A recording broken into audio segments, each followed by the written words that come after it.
Donc pensez bien à marquer à chaque fois l'endroit et l'envers sur chacun de vos morceaux de calicot, parce que vu que c'est la même couleur sur les deux faces, pareil si vous utilisez de la crétonne qui est de couleur unie, pour pas vous retrouver avec deux jambes gauche ou deux jambes droite. Hein. Donc mettez bien en symétrie devant sur une face et le dos sur l'autre moitié.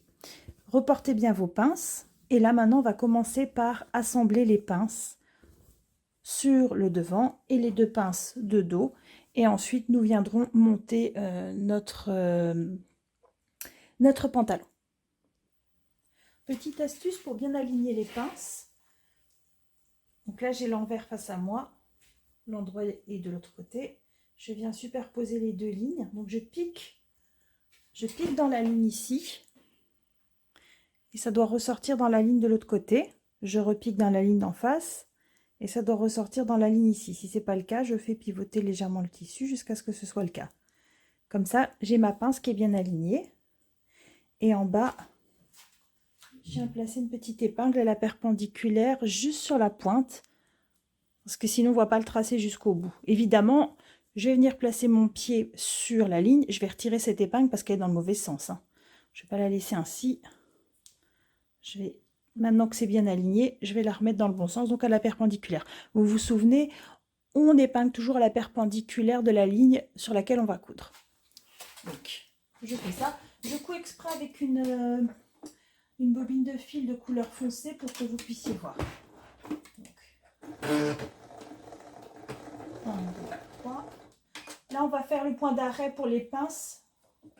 Mais pour le reste, on ne fera pas de point d'arrêt.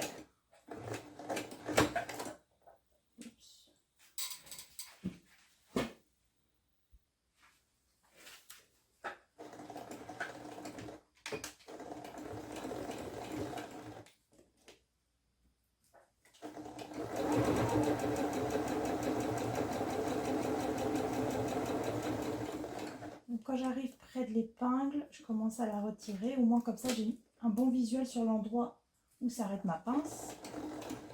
Et je vais délicatement faire mourir la pince dans le vide. Donc je fais plusieurs points dans le vide, comme ça. Je lève l'aiguille, je prends une bonne section de fil et là je vais faire 3 petits nœuds à la main. Et donc je vais faire ça sur mes 4 pinces.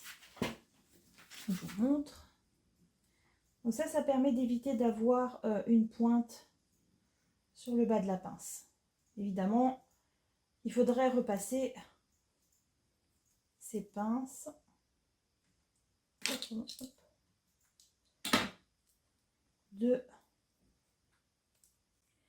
Alors, il y a plusieurs types de montage pour les pantalons. Soit on peut monter d'abord les deux fourches, la fourche de devant et la fourche de dos, et ensuite faire l'assemblage des deux jambes de pantalon.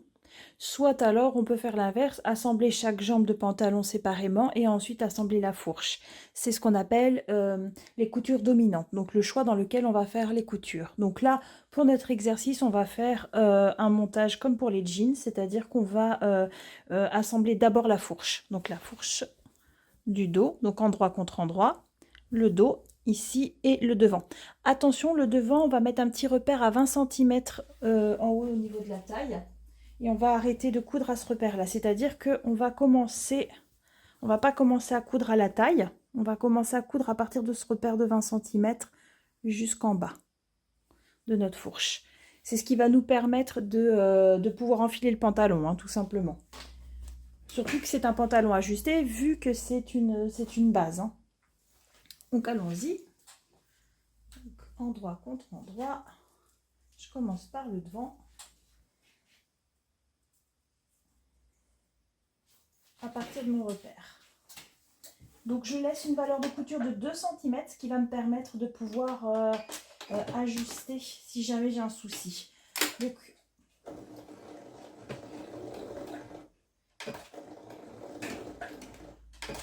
juste pour ça, je vais mettre un point d'arrêt juste ici parce que ce point-là va être sous pression. Par contre, le reste, vous n'êtes pas obligé de mettre des points d'arrêt si vous voulez aller plus vite, vu que c'est juste un exercice. Et j'allonge la longueur de pont au maximum. Donc là, j'ai mis 4,5.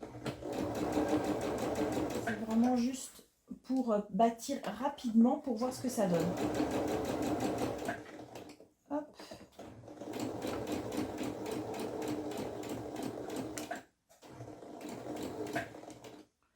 Donc là, je ne vais pas mettre de point d'arrêt sur cette section-là, sur le bas par contre. Je mets un point d'arrêt que sur le haut, ici, pour sécuriser, vu que c'est là qu'on va enfiler le pantalon. Sinon, ça va se découdre. Hop, je fais la même pour le dos. Et après, je vais coudre l'entrejambe. Donc, comme c'est du calicot, ça bouge pas trop. Vous voyez, je ne mets pas d'épingle. Mais normalement, faites ce que je dis, mais pas ce que je fais. Mettez des épingles. Hop.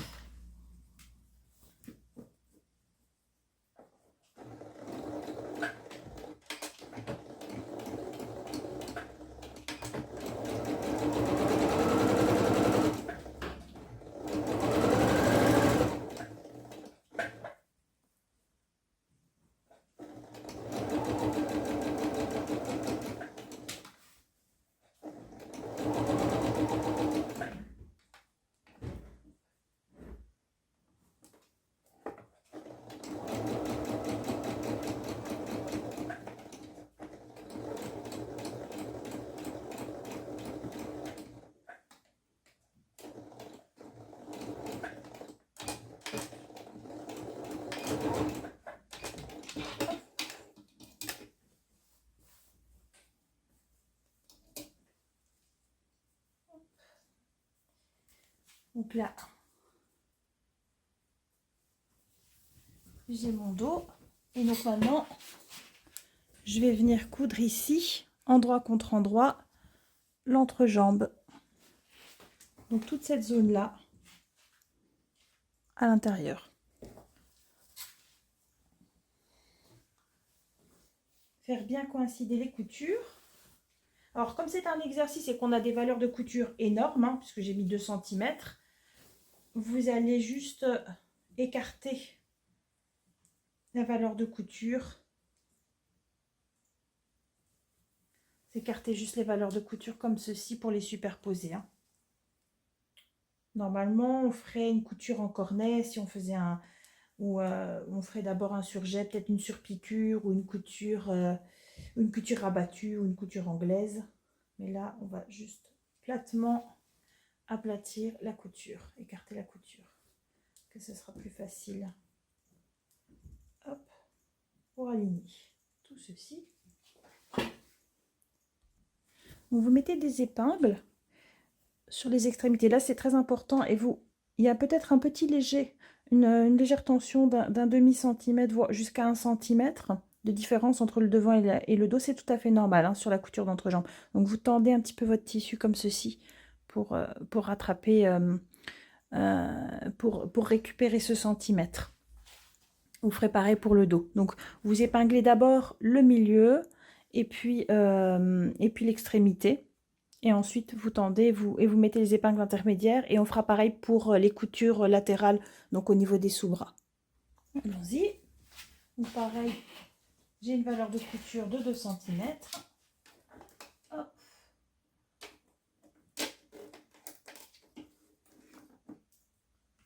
Donc, je couds toujours avec un point assez long. Je vais quand même faire un point d'arrêt.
Donc faites bien attention quand vous arrivez ici à la jonction de bien aplatir la couture qui est en dessous et la couture qui est au-dessus.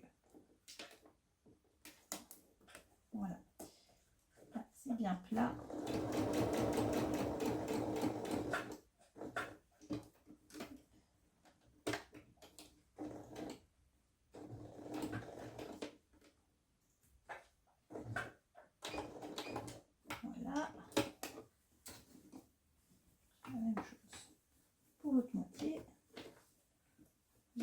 bien. Hop, n'hésitez pas à revenir passer votre doigt. Surtout que là, on a pas mal d'épaisseur vu qu'on a laissé une valeur de couture plus importante. Donc, hop, je redresse mon pied.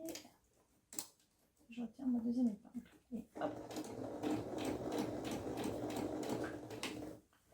Et voilà, je prends.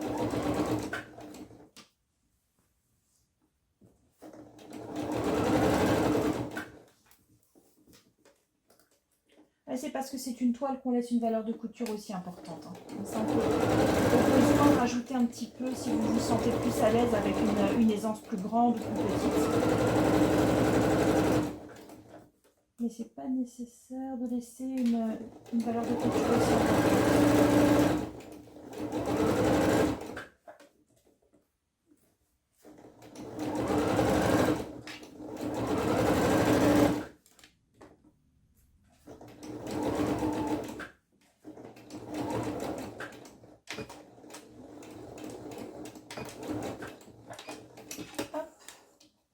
Vous avez vu que quand je couds avec un point assez long, je suis obligée de reculer plus que 3 points pour que ça fasse 3 points après quand je reviens en avant la deuxième fois. C'est normal.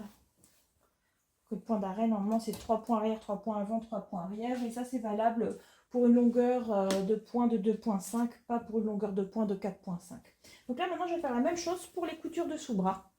Donc, je vais coudre chaque côté, comme ceci. Oups, vous voyez bien. Je vais coudre les sous-bras maintenant que j'ai cousu l'entrejambe.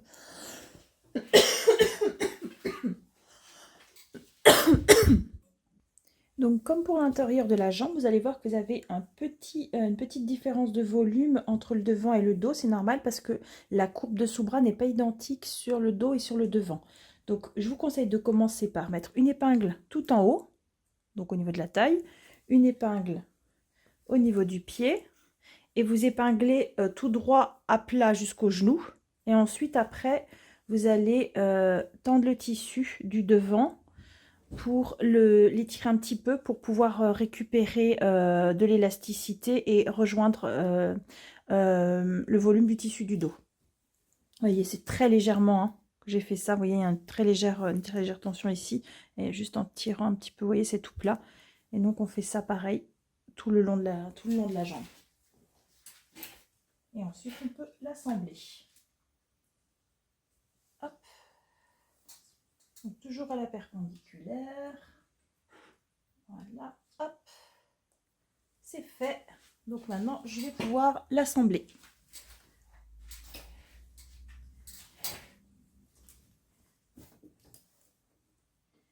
Pareil, toujours 2 cm de valeur de couture.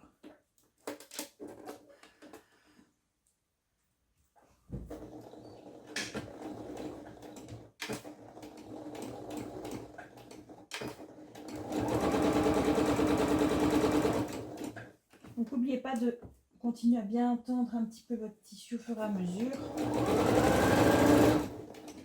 Parce qu'on a légèrement étiré. Ça, c'est une technique qu'on utilisera aussi pour bien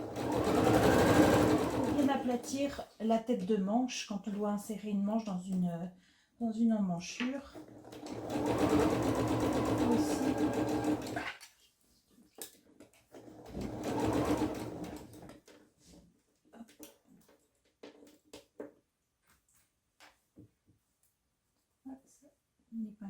L'épingle est sortie. Ici. Je vais remettre après.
Voilà, donc on fait la même chose pour l'autre jambe.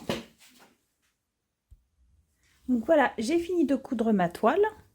Maintenant, je vais pouvoir l'essayer pour voir si nous avons des petites modifications à apporter.